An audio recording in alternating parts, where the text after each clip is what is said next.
So we're going to review algebraically why we know that the limit as x approaches 0 of the sine of x over x is equal to 1. And a lot of times when you see this proof, or when you see the limit, they'll use theta a lot as their input, just because we like to use theta when we input into trig functions. So where are we coming from this? We're actually going to take a geometric approach from the unit circle. So I'm going to draw a unit circle here. And with that, we're implying, again, unit circle is important. Unit means that the radius of this circle is 1. So what we're going to do is we're going to construct a few geometric shapes and then compare their area. So the first thing we need to do is we need to establish what our input is into our sine value. What is our theta, or our x value, right? This is 0 radians. So I'm going to draw an arbitrary angle. We're going to label that angle theta. So that's what we're trying to prove. What is going to happen as this angle gets closer and closer, and then I divide it by theta. So let's construct a triangle. So I'm going to draw this triangle. So I'm going to start it, I'm going to do it in gray so I can color code some stuff. I'm going to go from here. I'm going to connect that down to where it intersects here. And I'll continue my third side there. So I will highlight that in gray. So we've constructed this little triangle here. Now, when we're thinking about this triangle, we're going to compare some areas. So the area of triangle number 1, we know it's 1/2 its base times its height. Now, the 1/2 is a constant. The base is fairly easy because we can interpret this side as its base there, and this is the unit circle, so that length is 1. Now, when it comes to the height, recall we need to have something be perpendicular to the base to be considered the height. So I am going to drop in a perpendicular. Now, that perpendicular is where we're going to come from here as our most important step. We're going to compare how could I represent that perpendicular, that height, using a trig function. So I would argue that the sine of theta is equal to its opposite side over the hypotenuse. Now, if we're just looking at theta here, the opposite side would be that. Now, again, I'm looking at a new triangle here because I'm just trying to describe that vertical height. But the opposite side would be the red segment, and the hypotenuse is actually just 1 because we're on the unit circle. So we could simplify this to be the opposite side over 1. So in other words, that vertical segment that I drew in red is the same thing as the sine of theta. Awesome. So I'm going to draw another shape now. The next thing I'm going to do is draw a bigger triangle. And with that triangle, I'm going to extend a little bit here. I'm going to connect it straight down to that same point where the circle met the x-axis. I'm outlining that in blue so we can see it easily. Now, I constructed this in a way that this was the height. So let's think about the area of that triangle. So the area is 1/2 its base times its height. We can see the 1/2 is a constant. And again, the base is easy because it is the radius of the circle. Now the height is what we have here. I'm going to outline that in this little purple color now all of a sudden. So how can I represent that height in terms of theta? Well, here I'm going to argue that the tangent of theta is the same thing. So we know the tangent of theta is the opposite side over the adjacent side.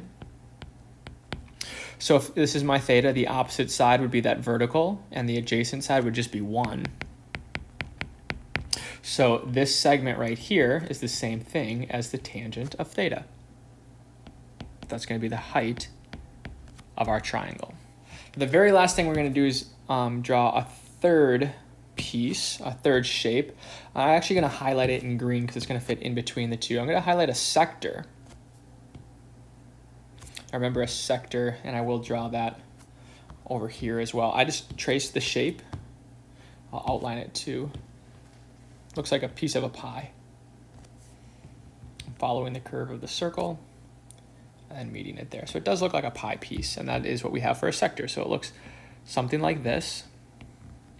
Now, well, how would we find the area of a sector? Well, hopefully we can either remember it or reprove it to ourselves, but a sector is just a portion of a circle, right? So if I drew this other circle and I shaded in half of it, or sorry, 1/4 of it, just for ease, you take 1/4 of the total area. You know, if I shaded in half, then you would take 1/2 of the total area. So in other words, you're just taking a percentage and multiplying it by the total area. So, well, what percent of the circle do we have? Well, that's the thing I don't know. That's what theta is measuring.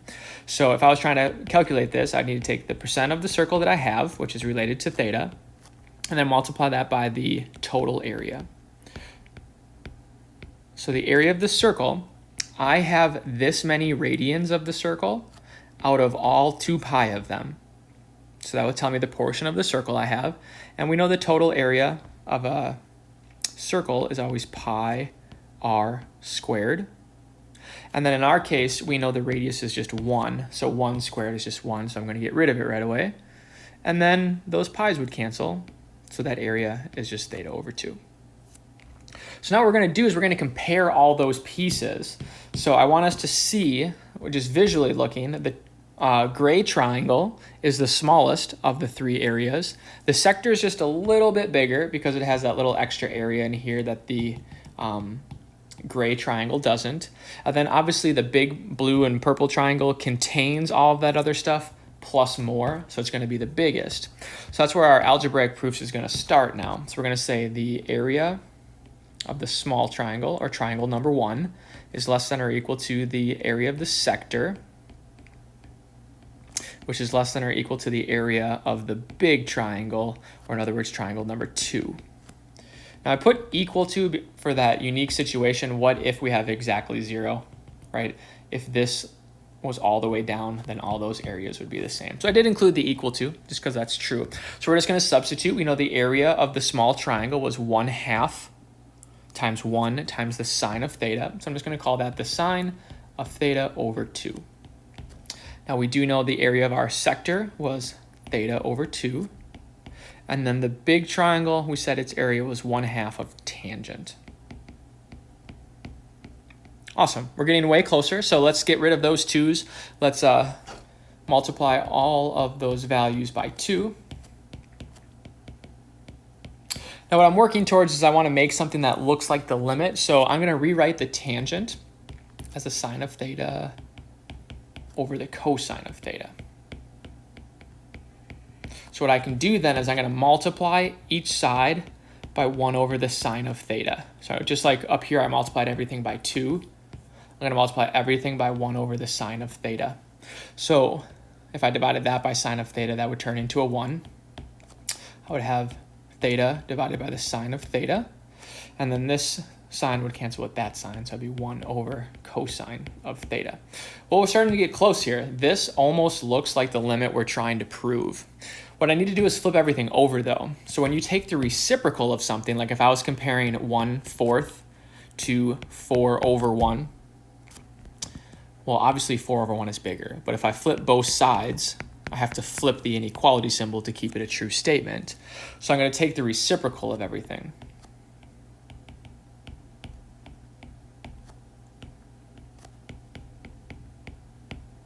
Now this is really good because this here is our function that we're interested in. So what we've kind of done is we set up 3 smaller functions.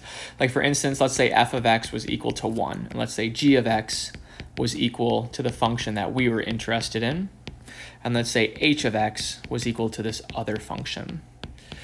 So what we're saying is the function that we're interested in is always in between the other 2 functions. So what I can do then is I can think about the limits. If this function here is always in between these other ones, if I take the limit of each side, it's like the limit as theta is going to 0 of that function, should still be greater than or equal to the limit as theta goes to 0 of that function, which should still be bigger than or equal to the limit as theta goes to 0 of that function. Again, if my function is always in between the other ones, when I look at every input, this one should be in between the other 2.